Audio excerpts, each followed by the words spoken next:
बांग्लादेश में जो हिंसा हो रही है उसमें सीधे सीधे हिंदुओं पर निशाना बनाया जा रहा है। ऐसी तस्वीरें भी दिख रही है, मंदिरों पर निशाना बनाया जा रहा है। और इस वक्त मेरे साथ स्वयं योग गुरु बाबा रामदेव जुड़ रहे हैं और उनसे ही इस हिंसा से जुड़े प्रश्न में पूछूंगा। बाबा रामदेव, बहुत बहुत स्वागत है मेरे साथ न्यूज़ नेशन पे जुड़ने के लिए।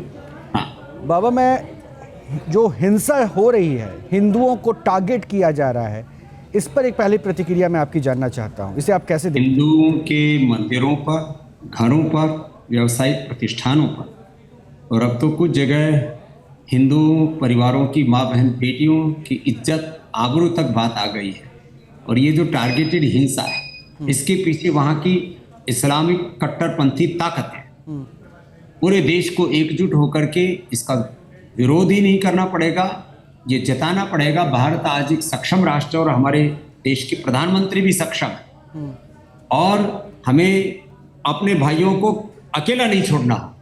इस संकट की घड़ी में जब चारों ओर वहां पर हिंसा है, उपद्रव है, आतंक है, बगावत, विद्रोह है, ऐसे में अपने जितने भी वहां अल्पसंख्यक हिंदू भाई हैं उनके साथ मजबूती से 100 करोड़ से अधिक हिंदुओं को और 140 करोड़ के इस हिंदुस्तान को, सारे पक्ष और प्रतिपक्ष को, सबको एक साथ खड़ा होना होगा। और ये कम से कम मन को संतोष देता है कि इस मुद्दे पर कम से कम कोई राजनीति अभी बड़े रूप में नहीं हो रही है। विपक्ष एक साथ खड़ा है।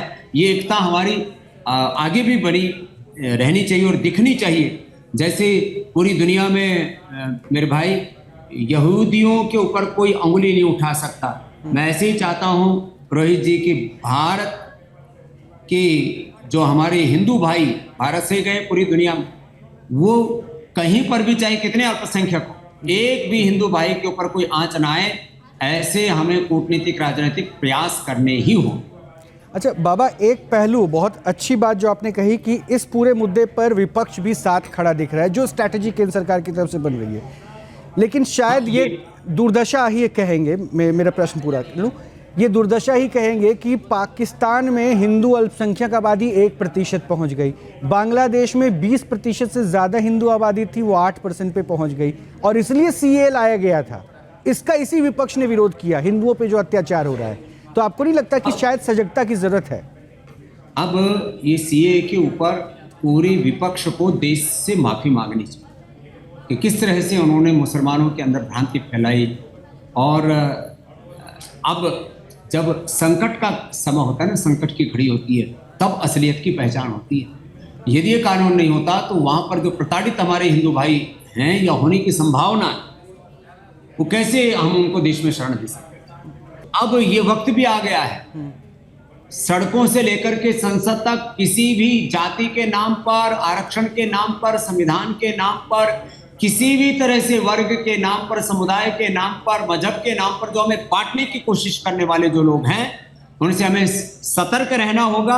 और देश की एकता, अखंडता और संप्रभुता के लिए पूरे हिंदुस्तानियों को, हिंदू, मुसलमान, सिख, ईसाइयों को, 140 करोड़ हिंदुस्तानियों को एकजुट रहना पड़ेगा और देश की प्रगति के बारे में ही सोचना होगा।